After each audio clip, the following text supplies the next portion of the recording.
what is your take on alcoholic consumption? Because we're very good in everything else, but we do drink one glass of red wine every night. But the research fluctuates back and forth and sideways, and so. So the research actually doesn't fluctuate. Okay, it's just good. that it's just on different Well, tell us different it's in our diseases. favor. So I mean the science hasn't changed, but the problem is it helps some things and it hurts others. And so then it's a matter of okay, right? Yeah. And same thing with coffee, for example. Right. So coffee actually is helpful in certain types of liver disease, but can worsen acid reflux and bone loss and glaucoma and urinary incontinence. But hey, may lower risk of Parkinson's. So I mean, though all those individual disease associations are solid, have been solid for a long time. It's real consistency. But then you're still left with okay, do I care more about this or this? Right. What's my family history? If I have a strong family history of glaucoma, maybe it's not a good idea to drink coffee, right? Even though, but if I have a strong family history of Parkinson's, maybe it's a good idea. Okay. So similar situation with alcohol. It's not that the science has changed, but unfortunately for different indications, there's different problems. buckets. Okay, so I think the most important thing is that alcohol is carcinogenic. Not itself, but as soon as alcohol hits the tongue, your little bacteria on your tongue turn alcohol into acetaldehyde, which is a known human carcinogen. And that's why alcohol consumption is, even light drinking, less than a single glass a day, is associated with increased breast cancer rates, for example. So we know alcohol is breast carcinogen, but people don't drink alcohol, they drink alcoholic drinks. And so red wine has more than just alcohol. And the reason that red wine is the one alcoholic beverage is not tied to breast cancer is because there are these compounds found in the skins of grapes. So not white wine, because white wine can be used from the same grapes, it just doesn't have the skin. But if you actually use the skin of grapes, like red wine, it has these aromatase inhibitor compounds, these estrogen synthase inhibitor compounds, which blocks the ability of breast cancers to produce estrogen and fuel their own growth. And so we think that's why red wine is the one alcoholic beverage that doesn't fuel breast cancer growth, because the alcohol is increasing risk, but at the same time the grape compounds are decreasing risk, so it kind of balances out.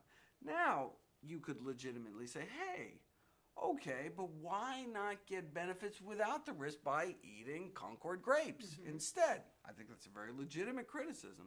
So yes, even though red wine does not appear to increase breast cancer risk, these grape compounds are so powerful, wouldn't it be better to actually just eat whole grapes? And so I would encourage people to eat whole grapes. Yeah, I want to circle back to, I know why you got into this. You got the big question. But then I think what you mentioned in your book also is, as you got further into really the reasons and the ethics behind plant-based eating, you then became more cognizant and more aware of the treatment of animals and the proper treatment of animals. And I think we went through a very similar type of metamorphosis, or whatever you want to call it. Just I went into it science-based. If science says I can do it, I'm going to do it. I don't know why I didn't know about it until I was 52. But I know about it. I was pissed. I was like 50 years old. Why don't I know this? I know. And especially since some of these landmark studies were decades old, right? I mean, these studies out in the 70s should have been enough, right? I mean, it's just benefit has accrued. But we knew back in the 70s, right, when Pritikin was doing this work, it's like, wait a second, we can reverse heart disease? Done. Full stop. Right. I mean, unless all of a sudden, like, your leg falls off or something, like, unless there's something we don't know about, like, if there's no, then that really should be the default, right? So, yeah, we knew almost 50 years ago. Yeah, and I was just, I don't know how to describe it other than I was blown away and pissed off. But I did make a pretty immediate change after that. Well, then when he started lecturing, I would always say, Bruce, open hands. Deliver this information with open hands. Yeah, because good idea. he would be very like, Right. this No, is the well, of information course. and nobody knows it and they're not Right, trying to I know. So I he know. would get Well, it's really understandable, like, he would get comments that he was too passionate in his lectures. You need Had to tone it down, yes. Right, So- you need to get past people's barriers. Yes, yeah. I'm sure you have a lot of experience with that. Yeah. But then also, a couple years into it, then I read one of Gene Bauer's books, and it was like, Farm Sanctuary. Farm Sanctuary, and it was like, well, this really kind of fits together like a glove. Let's treat the animals nice. If we eat less of the animals, we're going to be healthier. The Earth's healthier. That all seems to make a lot of sense, and it's pretty simple. Bruce's dad looked at him the other day and he says, well, if we don't eat them, what are they going to do?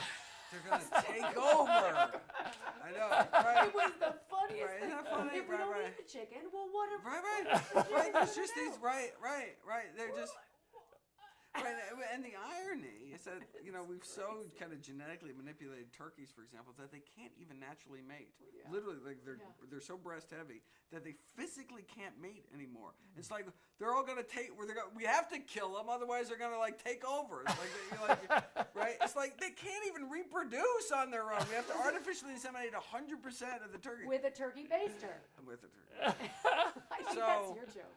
So, yeah, I think it's just the psychological walls are down, right? I mean, it's there's this concept in psychology called cognitive dissonance, where it's very hard to think one thing and actually do something else, right? It sets up this dissonance. And so, if you're eating animals, it's hard to think that you're part of a system that's involved in factory farming and the kind of, cruelty, etc. But as soon as we're not ourselves part of it, as soon as we're not eating it for science reasons, for health reasons, for other reasons, and then we're just, I think our minds are a little more open to it, because all of a sudden it's not like someone's pointing a finger at you. You're not part of the problem. You're separate from it. And it's actually supporting what you're doing.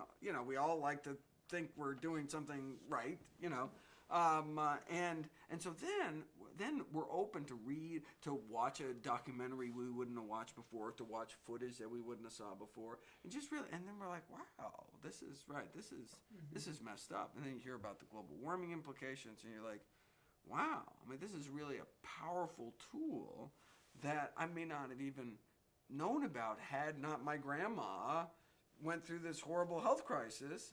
I might have just marched lockstep with everybody else and just, ate garbage my whole life and did something else just because I just wasn't aware and didn't even want to look at some of that other stuff. What do you want your legacy to be? What do you want people to remember about you?